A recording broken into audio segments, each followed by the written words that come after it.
Get the G's way.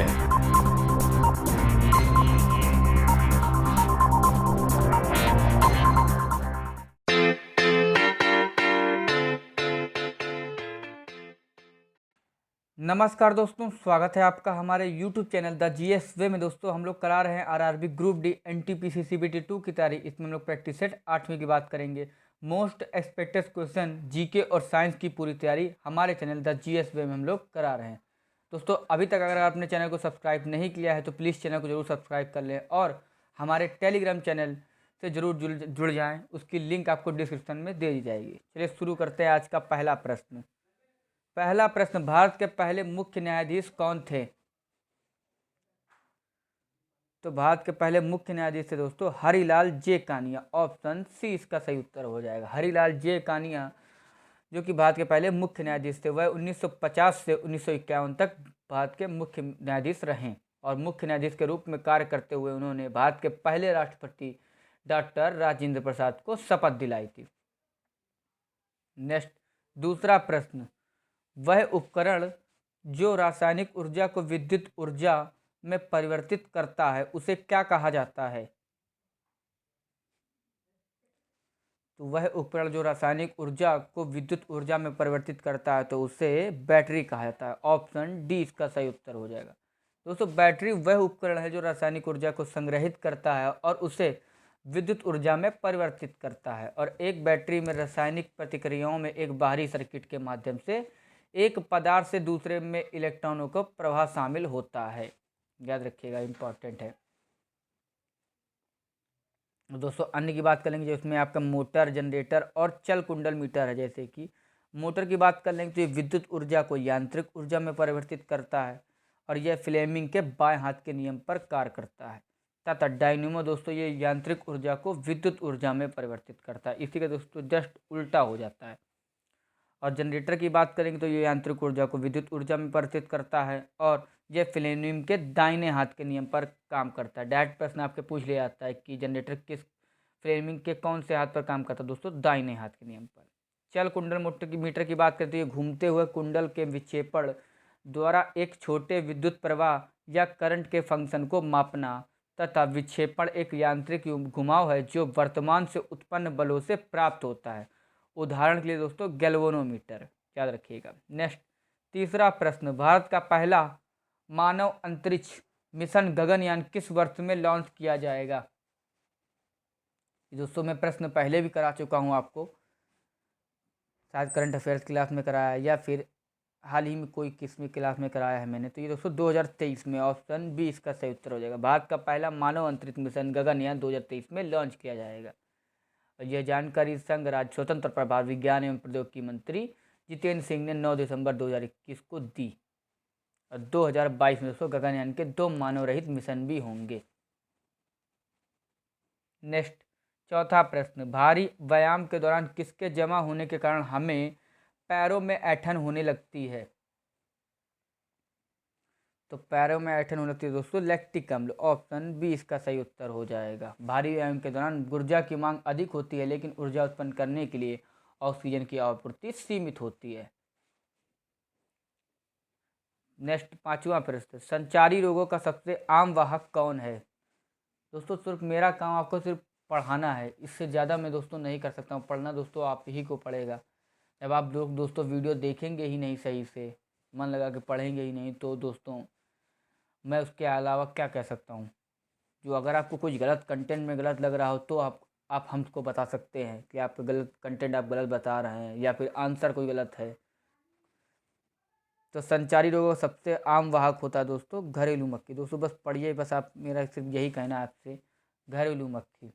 बीमारी दोस्तों ये शरीर द्वारा अनुभव की वह अवस्था है जब शरीर की एक या अधिक नियंत्रण प्रणालियाँ समान रूप से कार्य नहीं कर रही होती हैं।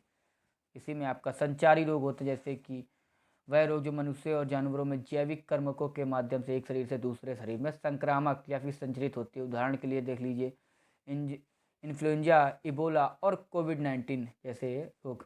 और गैर संचारी रोग की बात कर लेंगे तो वह रोग जो जैविक कर्मकों, उदाहरण जैसे कि अस्थमा, मधुमेह आदि के माध्यम से एक व्यक्ति से दूसरे व्यक्ति में सीधे नहीं फैलता है।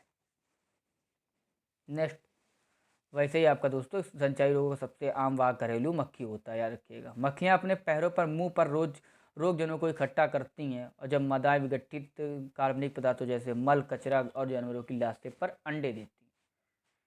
नेक्स्ट छठा प्रश्न, जंतु कोशिका में कौन सा कोशिकांग नहीं होता है? तो जंतु कोशिका में दोस्तों कोशिका भित्ति, ऑप्शन सी इसका सही उत्तर है। कोशिका भित्ति नहीं होता, कोशिका भित्ति कोशिकांग नहीं होता है।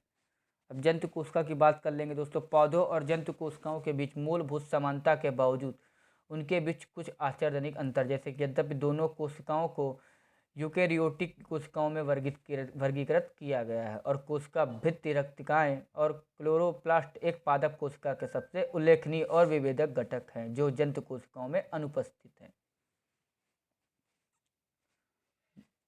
नेक्स्ट सातवां प्रश्न, भारतीय संविधान का कौन सा अनुच्छेद संघ की राजभाषा से संबंधित है?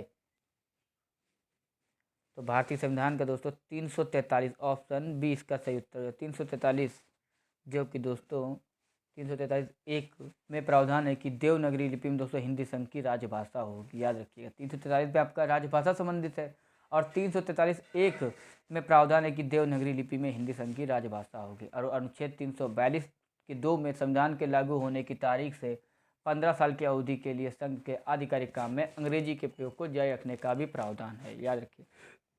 अब जो आपके 337, 331 और 358 इनकी बात कर लेंगे हम लोग। 337 दोस्तों आंग्ल भारतीय समुदाय के लाभ के लिए शैक्षिक अनुदान से संबंधित विशेष प्रावधान के बारे में तथा 331 की बात करेंगे तो राष्ट्रपति भारत के संविधान के अनुच्छेद 331 के तहत एंग्लो इंडियन समुदाय के 2 सदस्यों को लोकसभा के लिए नामित करता है दोस्तों। लेकिन अब ये समाप्त हो चुका है, याद रखिएगा। अब आपसे प्रश्न नहीं पूछा जाएगा परीक्षा में। नेक्स्ट 358 की बात करेंगे तो ये आपातकाल की एक निश्चित अवधि के लिए अनुच्छेद 19 के तहत मौलिक अधिकारों को निलंबित करता है। आठवां प्रश्न, परमाणु के नाभिक की खोज किस परमाणु मॉडल से हुई? तो परमाणु के नाभिक की खोज दोस्तों रदरफोर्ड परमाणु मॉडल, ऑप्शन सी इसका सही उत्तर हो जाए से हुई है। रदरफोर्ड परमाणु मॉडल दोस्तों जिन्होंने अपनी बहुत ही पतली सोने की पन्नी पर अल्फा कणों के पुंज की बमबारी थी और बमबारी करते समय उन्होंने कणों के विक्षेपण की संख्या का अवलोकन किया तथा अधिकांश कण या तो बिना विचलन से या फिर बहुत कम विचलन से गुजरे। नेक्स्ट 9वां प्रश्न, सोना या फिर स्वर्ण का रासायनिक सूत्र है? सोना दोस्तों इसका हो जाएगा रासायनिक सूत्र Au, ऑप्शन सी इसका सही उत्तर हो जाएगा। रासायनिक सूत्र दोस्तों या फिर प्रतीक उन तत्वों को दर्शाते हैं जिनका उल्लेख आवर्त सारणी में किया गया है और यह प्रतीक एक एकल अक्षर या फिर तत्वों के अंग्रेजी या फिर लैटिन नामों से व्युत्पन्न 2 अक्षरों का संयोजन होता है। और सोने का दोस्तों लैटिन नाम क्या है दोस्तों? ऑरम। क्या है? ऑरम। और सोने का रासायनिक सूत्र दोस्तों Au है। ये ऑरम शब्द के पहले 2 अक्षरों से बना है। और सोने का परमाणु क्रमांक कितना है दोस्तों? 79, 79। कितना है दोस्तों? 79, 79। नेक्स्ट 10वां प्रश्न, प्रसिद्ध कामाख्या देवी मंदिर किस राज्य में स्थित है? तो प्रसिद्ध कामाख्या देवी मंदिर जो कि दोस्तों असम में है, ऑप्शन डी इसका सही उत्तर हो जाएगा। कामाख्या देवी मंदिर जो कि दोस्तों गुवाहाटी असम में है।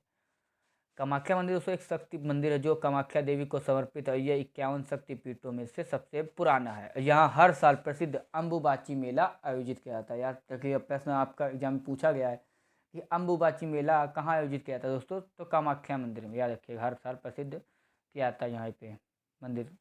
तो ये मंदिर असम के गुवाहाटी में नीलाचल पहाड़ियों में स्थित है और ये 52 शक्तिपीठों में से एक है दोस्तों। नेक्स्ट 11वां प्रश्न, यदि किसी ध्वनि की आवृत्ति 20 हर्ट्ज से कम हो तो उसे कौन सी ध्वनि कहते हैं? तो यदि किसी ध्वनि की आवृत्ति 20 हर्ट्ज से कम हो तो उसे दोस्तों अवश्रव्य, ऑप्शन बी इसका सही उत्तर, अवश्रव ध्वनि कहते हैं। ध्वनि की बात कर लेंगे दोस्तों। ध्वनि आपका ये कंपन या फिर विक्षोभ से उत्पन्न ऊर्जा को एक रूप है जो एक माध्यम से में प्रसार करती है और ये अनुदैर्ध्य तरंगों यानी संपीड़न या फिर विरल के रूप में गति करती है। ध्वनि तरंगे दोस्तों 3 प्रकार की होती, कौन कौन सी? अवश्रव्य तरंगे, श्रव्य तरंगे और पराश्रव्य तरंगे। अवश्रव्य तरंगे दोस्तों जो 0 हर्ट्ज से 20 हर्ट्ज के बीच की आवृत्ति को ध्वनि तरंगे कहते हैं, अवश्रव्य तरंगे कहा जाता है।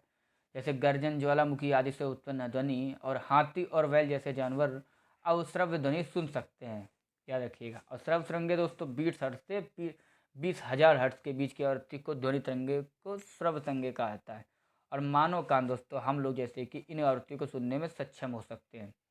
तथा पराश्रव्य तरंगे की बात करें दोस्तों तो ये 20,000 हर्ट्ज से ऊपर की आवृत्ति की ध्वनि तरंगों को पराश्रव्य तरंगे कहा जाता है। जैसे कि इसमें कौन कौन सुन सकते हैं, जैसे कई जानवर जैसे कि बिल्ली, कुत्ता, चूहा, चमगादड़ आदि जैसे ये लोग सुन सकते हैं 20,000 हर्ट्ज से ऊपर के। नेक्स्ट 12वां प्रश्न, सिलिकॉन की परमाणु संख्या 14 है, इसका मतलब है कि इसके परमाणु में क्या शामिल है। दोस्तों सिलिकॉन की परमाणु संख्या अगर 14 है तो इसका मतलब है कि इसके परमाणु में दोस्तों 14 प्रोटॉन है। ऑप्शन ए इसका सही उत्तर हो जाएगा। एक परमाणु के नाभिक में प्रोटॉन और न्यूट्रॉन की कुल संख्या को इसकी द्रव्यमान संख्या के रूप में जाना जाता है और इसे दोस्तों ए द्वारा दर्शाया जाता है। दोस्तों द्रव्यमान संख्या बराबर, एक सूत्र जरूर याद रखिएगा, द्रव्यमान संख्या बराबर प्रोटॉन की संख्या प्लस न्यूट्रॉन की संख्या है। न्यूमेरिकल में डायरेक्ट प्रश्न पूछ लिया था दोस्तों, द्रव्यमान संख्या ए बराबर प्रोटॉन की संख्या जेड प्लस न्यूट्रॉन की संख्या एन हो जाएगा, याद रखिए। नेक्स्ट 13वां प्रश्न, अलाउद्दीन खिलजी द्वारा निर्मित प्रसिद्ध अलाई दरवाजा कहाँ स्थित है। तो अलाउद्दीन खिलजी द्वारा निर्मित प्रसिद्ध अलाई दरवाजा दोस्तों दिल्ली में है। ऑप्शन डी इसका सही उत्तर हो जाएगा। अब कुतुब मीनार परिसर में दोस्तों कुव्वत उल इस्लाम मस्जिद के दक्षिण हिस्से में अलाई दरवाजा मुख्य द्वार है और दिल्ली के सुल्तान अलाउद्दीन खिलजी ने 1311 ईस्वी में बनवाया था। कब बनवाया दोस्तों? 1311 ईस्वी में बनवाया था। नेक्स्ट 14वां प्रश्न, रबड़ के वल्कनीकरण में प्रयुक्त अधातु है कौन सी है। तो रबड़ के वल्कनीकरण में प्रयुक्त अधातु हो जाएगी दोस्तों सल्फर। क्या हो जाएगी? सल्फर। ऑप्शन सी इसका सही उत्तर हो जाएगा। रबड़ का वल्कनीकरण दोस्तों एक ऐसी प्रक्रिया है जो सल्फर की उपस्थिति में गर्म करके रबड़ की लचक और रबड़ की क्षमता में सुधार करती है। नेक्स्ट 15वां प्रश्न, मनुष्य में वृक्क कौन सी प्रणाली का एक हिस्सा है। तो मनुष्य में वृक्क जो कि दोस्तों उत्सर्जन प्रणाली का एक हिस्सा है। ऑप्शन ए इसका सही उत्तर हो जाएगा। मनुष्यों में दोस्तों वृक्क उत्सर्जन प्रणाली के मुख्य अंगों में से एक है और वृक्क का कार्य रक्त को छानना और अपशिष्ट यानी विषाक्त उत्पादों को हटाना है और अपशिष्ट उत्पाद और अतिरिक्त तरल पदार्थ मूत्र के माध्यम से हटा दिए जाते हैं। नेक्स्ट 16वां प्रश्न, बल हमेशा जोड़े में होते हैं। निकाय ए पर निकाय बी द्वारा बल निकाय बी पर निकाय ए द्वारा बल के बराबर और विपरीत होता है, यह कथन किस नियम का प्रतिनिधित्व करता है। दोस्तों ध्यान से इसको पढ़िएगा दोस्तों, प्रश्न ऐसे ही प्रश्न आपके पूछ ले आते हैं एग्जाम में कि बल हमेशा जोड़े में होते हैं निकाय ए पर निकाय बी द्वारा तथा बल निकाय बी पर निकाय ए द्वारा बल के बराबर और विपरीत होता है। तो यह कथन दोस्तों न्यूटन के तीसरे नियम के अनुसार था। ऑप्शन बी इसका सही उत्तर हो जाएगा। और न्यूटन का तीसरा नियम कहता है क्या दोस्तों, प्रत्येक क्रिया के लिए एक समान और विपरीत प्रतिक्रिया होती है। तथा न्यूटन का पहला नियम बात करेंगे तो ये होता है दोस्तों कि किसी वस्तु विश्राम स्थिति में रहती है और एक गतिमान वस्तु समान गति और एक ही दिशा में गतिमान रहती है तो जब तक कि उस पर कोई बाबल कार्य नहीं करता है। नेक्स्ट 17वां प्रश्न, रक्तचाप में ऊपरी बिंदु या फिर रक्तचाप के ऊपरी पठन को क्या कहा जाता है। तो रक्तचाप के ऊपरी बिंदु या फिर रक्तचाप के ऊपरी पठन को दोस्तों सिस्टोलिक या फिर अंकुचन दबाव कहते हैं। ऑप्शन ए इसका सही उत्तर है। रक्तचाप में ऊपरी बिंदु या फिर रक्तचाप के ऊपरी पठन को सिस्टोलिक या फिर अंकुचन दबाव कहते हैं। दोस्तों रक्तचाप की बात करें, रक्तचाप धमनी की दीवारों के खिलाफ रक्त को धकेलने वाला बल है और प्रत्येक हृदय की धड़कन पर यह बल लगता है क्योंकि रक्त को हृदय से रक्त वाहिकाओं में पंप किया जाता है, इससे प्रकुचन रक्तचाप कहते हैं। नेक्स्ट 18वां प्रश्न, प्रतिरोध होगा दोस्तों, यहाँ पर प्रतिरोध लिख दिया है आपका, जो ये आपका लिखा है तो दोस्तों आपका प्रतिरोध होगा। क्या होगा? प्रतिरोध। ये आपका प्रतिरोध के श्रेणी संयोजन में प्रत्येक प्रतिरोध के माध्यम से प्रवाहित होने वाली विद्युत धारा होती है सबसे बड़ी प्रतिरोध में कम है। तो ये दोस्तों प्रतिरोध के श्रेणी संयोजन प्रत्येक प्रतिरोध के माध्यम से प्रवाहित होने वाली विद्युत धारा प्रत्येक प्रतिरोध में समान होती है। क्या होती है? समान। ऑप्शन बी इसका सही उत्तर हो जाए, सॉरी ऑप्शन सी इसका सही उत्तर हो जाए, प्रत्येक प्रतिरोध में समान होती है। फिर से मैं आपको बता दे रहा हूँ दोस्तों, ये हो जाएगा, ये हो जाएगा प्रत्येक प्रतिरोध में समान होती है। ऑप्शन सी इसका सही उत्तर हो जाएगा। प्रतिरोध की बात कर लेंगे, किसी चालक से विद्युत धारा के प्रवाह के अवरोध के मापन को उस चालक का प्रतिरोध कहते हैं और दोस्तों इसे आर से रिप्रेजेंट करते हैं, याद रखिएगा। नेक्स्ट 19वां प्रश्न, निम्नलिखित में से कौन सा शासक फतेहपुर सीकरी इस शहर की स्थापना के लिए जाना जाता है? तो ये दोस्तों हो जाएगा आपका ऑप्शन नंबर सी, अकबर हो जाएंगे। कौन हो जाएंगे? अकबर। दोस्तों इसमें अकबर शासक फतेहपुर सीकरी शहर की स्थापना के लिए जाना जाता है। ये आपका ऑप्शन सी हो जाएगा। फतेहपुर सीकरी आगरा जिले उत्तर प्रदेश का एक शहर है और फतेहपुर सीकरी की स्थापना 1571 में कब हुई थी दोस्तों? 1571 ईस्वी में हुई थी। सम्राट अकबर ने मुगल साम्राज्य की राजधानी के रूप में की थी और फतेहपुर सीकरी मुस्लिम वास्तुकला का सबसे अच्छा उदाहरण है। और यहाँ घूमने के स्थानों में दोस्तों बुलंद दरवाज़ा, सलीम चिश्ती का मकबरा, जामा मस्जिद, इबादत खाना और बहुत कुछ शामिल है इसमें। नेक्स्ट 20वां प्रश्न एंटीसेप्टिक के रूप में घावों पर लगाए गए बैंगनी रंग के घोल में इस्तेमाल की जाने वाली गैर धातु है। तो ये हो जाएगी दोस्तों आयोडीन। क्या हो जाएगा? आयोडीन। ऑप्शन सी इसका सही उत्तर हो जाएगा। एंटीसेप्टिक के रूप में घावों पर लगाए गए बैंगनी रंग के घोल में इस्तेमाल की जाने वाली गैर धातु दोस्तों आयोडीन।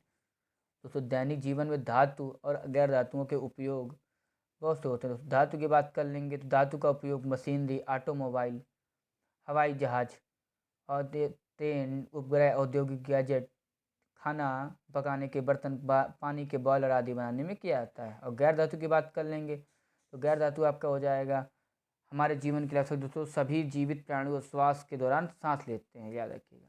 कि मैंने आपको पूरा इसके डीपली इसके अंदर बताया। और बैंगनी रंग के घोल की बात हुई दोस्तों, तो ये प्रयुक्त गैर धातु जो घावों आयोडीन पर एक एंटीसेप्टिक के रूप में मिलाई जाती है जिसे टिंचर कहा जाता है। क्या कहा जाता है? टिंचर। ये जब ये घोल घाव पर लगाया जाता है तो ये घाव को प्रभावहीन कर देता है।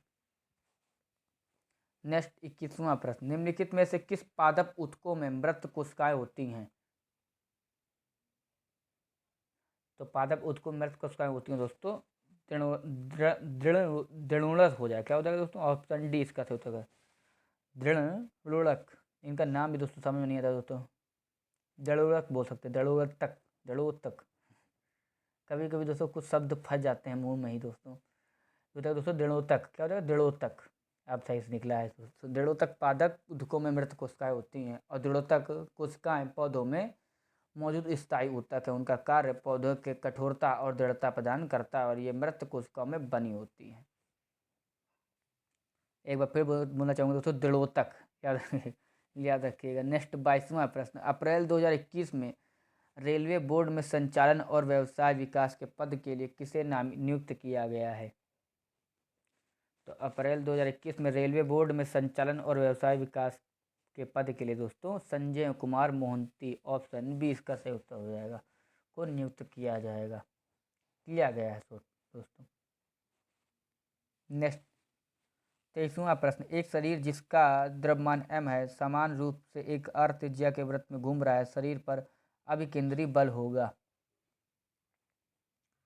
तो दोस्तों एक शरीर जिसका द्रव्यमान m है और समान रूप से एक अर्ध त्रिज्या के वृत्त में घूम रहा है, शरीर पर अभिकेंद्री बल हो जाएगा दोस्तों option A, mv² upon r हो जाएगा। क्या हो जाएगा? mv² upon r। अब दोस्तों इसमें अभिकेंद्री बल की बात हुई, पहले इसकी बात कर लेंगे हम लोग दोस्तों। अभिकेंद्री बल की बात करेंगे दोस्तों, एक पिंड को एक समान रूप से एक वृत्तीय गति में ले जाने के लिए आवश्यक बल है और यह बल त्रिज्या अनुरूप और वृत्त के केंद्र की ओर कार्य करता है, याद रखिएगा।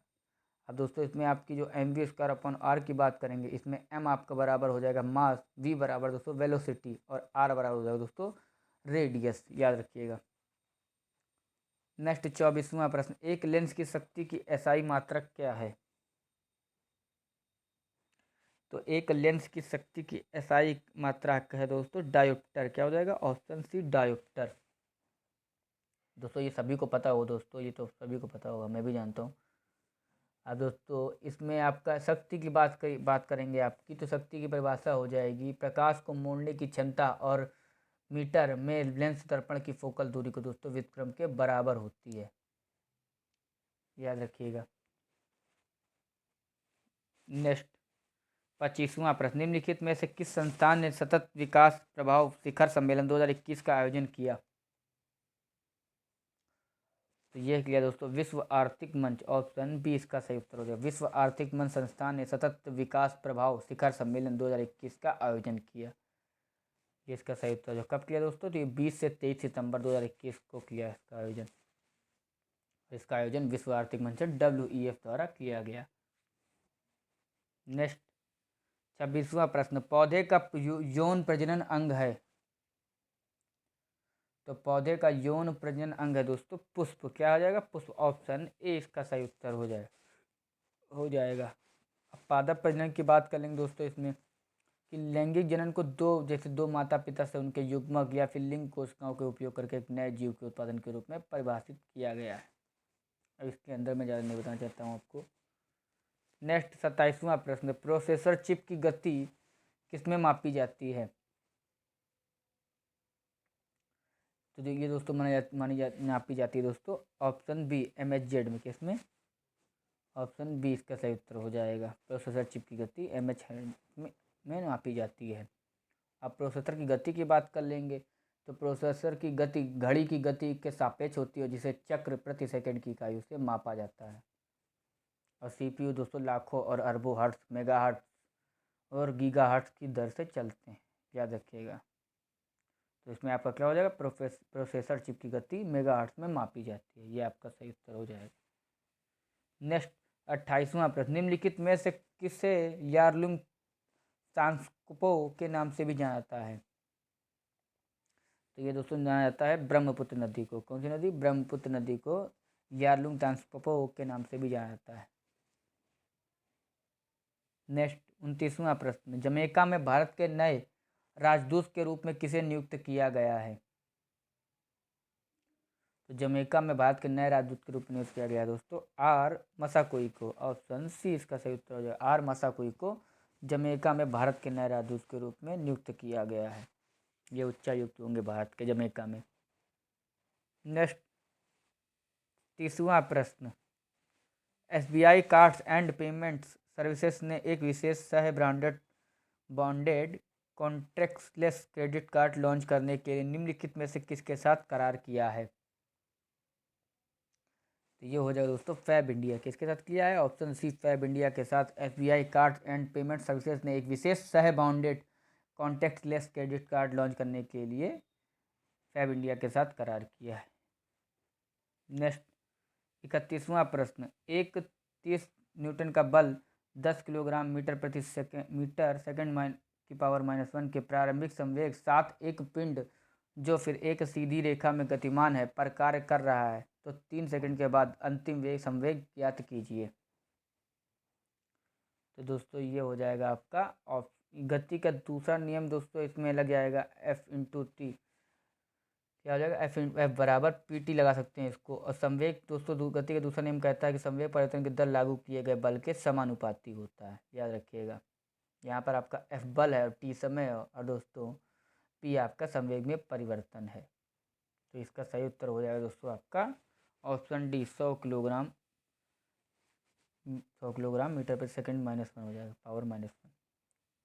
नेक्स्ट 32वां प्रश्न, निम्नलिखित में से कौन सा देश संयुक्त राष्ट्र पर्यावरण कार्यक्रम विश्व पर्यावरण दिवस 2020 का मेजबान था?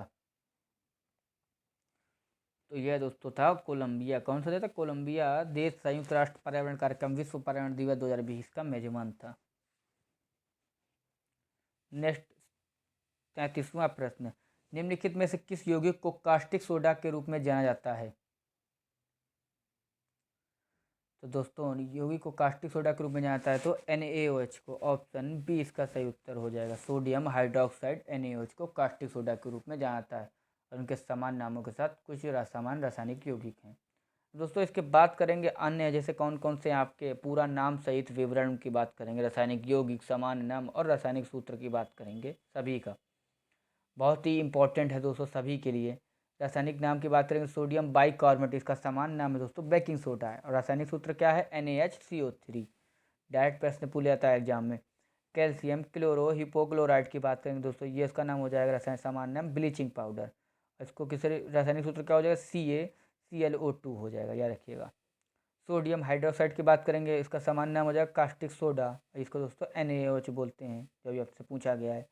सोडियम कार्बोनेट की बात करेंगे तो ये दोस्तों धावन सोडा हो जाएगा। इसका रासायनिक सूत्र हो जाएगा Na2CO3.10H2O, क्या हो जाएगा .10H2O।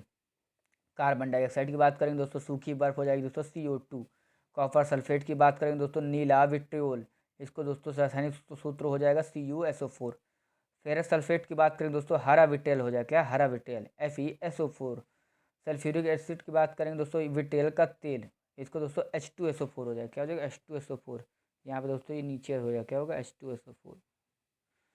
Next calcium sulphate hemihydrate की बात करें दोस्तों, प्लास्टर ऑफ पेरिस, जिसको दोस्तों रासायनिक सूत्र हो जाएगा CaSO4 1/2 H2O हो जाएगा, क्या हो जाएगा 1/2 H2O। कैल्शियम सल्फेट हाइड्रेट की बात करेंगे, डाईहाइड्रेट की बात करेंगे दोस्तों, जिसका सामान्य हो जाएगा जिप्सम, इसको दोस्तों CaSO4 2H2O इसका रासायनिक सूत्र हो जाएगा। कैल्शियम हाइड्रोक्साइड की बात करें दोस्तों, तो इसका सामान्य हो जाएगा कास्टिक चूना, और दोस्तों इसका रासायनिक सूत्र हो जाएगा CaOH की होल पावर 2 हो जाएगा, याद रखिएगा नीचे।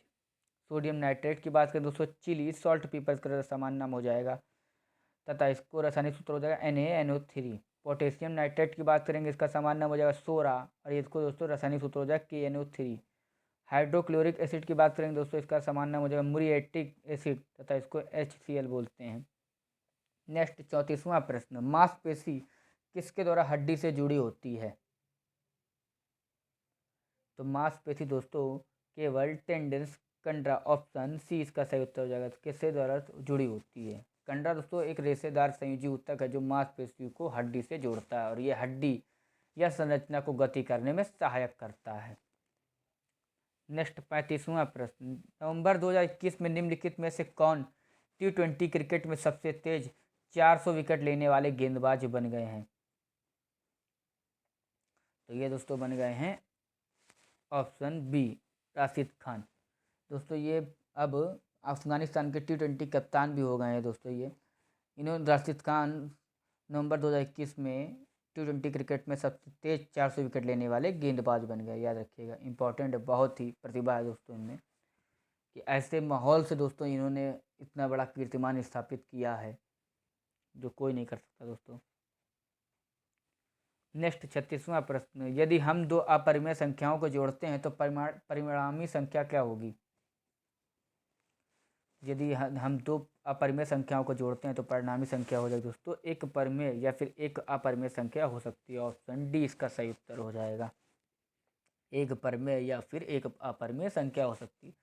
परिमेय संख्या दोस्तों बात करें क्या होती है, वह संख्याएं होती हैं जो संख्याओं के अनुपात या फिर उस संख्या को दर्शाती है जो हमें किन्हीं दो पूर्णांकों से विभाजित करने पर प्राप्त होती है। अपरिमेय संख्या की बात करेंगे तो वह संख्या है जिन्हें हम साधारण भिन्नों a/b के रूप में या फिर b किसी के रूप में भी निरूपित नहीं कर सकते हैं, और b शून्य के बराबर नहीं है। नेक्स्ट 37वां प्रश्न, निम्नलिखित 4 वेदों में से किस एक में जादुई मंत्रों का लेखा जोखा है। दोस्तों जादुई की बात होगी दोस्तों, सब याद रखिएगा अथर्ववेद, ऑप्शन सी इसका सही उत्तर हो जाएगा। इसमें दोस्तों अथर्व के भंडार यानी दैनिक जीवन की प्रक्रियाओं का ज्ञान है। इसमें दोस्तों हिंदू धर्म के वैदिक ग्रंथों में देर से जोड़ा गया है, और इसमें दोस्तों भारतीय चिकित्सा की उत्पत्ति, बुराई और बीमारियों को दूर करने के लिए सूत्र, आकर्षक और मंत्र शामिल है, और जादू टोना भी इसको इसमें बहुत शामिल है। नेक्स्ट 38वां प्रश्न, अम्ल वर्षा का pH मान क्या होता है। तो अम्ल वर्षा का pH मान होता है दोस्तों ऑप्शन बी 5.5 या फिर उससे कम होता है। क्या होता है 5.5 या फिर उससे कम। नेक्स्ट 39वां प्रश्न, मोलिंग राष्ट्रीय उद्यान किस राज्य में स्थित है। तो मोलिंग राष्ट्रीय उद्यान जो कि दोस्तों अरुणाचल प्रदेश में स्थित है, ऑप्शन बी इसका सही उत्तर हो जाएगा, याद रखिएगा, इंपॉर्टेंट प्रश्न है। नेक्स्ट 40वां प्रश्न, निम्नलिखित में से कौन ग्रीन हाउस प्रभाव के लिए प्रतिशत के संदर्भ में सबसे बड़ा योगदान देता है। तो दोस्तों ग्रीन हाउस प्रभाव के लिए प्रतिशत के संदर्भ में सबसे बड़ा योगदान देता है जल वाष्प, ऑप्शन सी इसका सही उत्तर हो जाएगा। नेक्स्ट 41वां प्रश्न, आवर्त सारणी के किस समूह को आवर्त सारणी का समूह 0 भी कहा जाता है? तो दोस्तों ये कहा था समूह 18 को आवर्त सारणी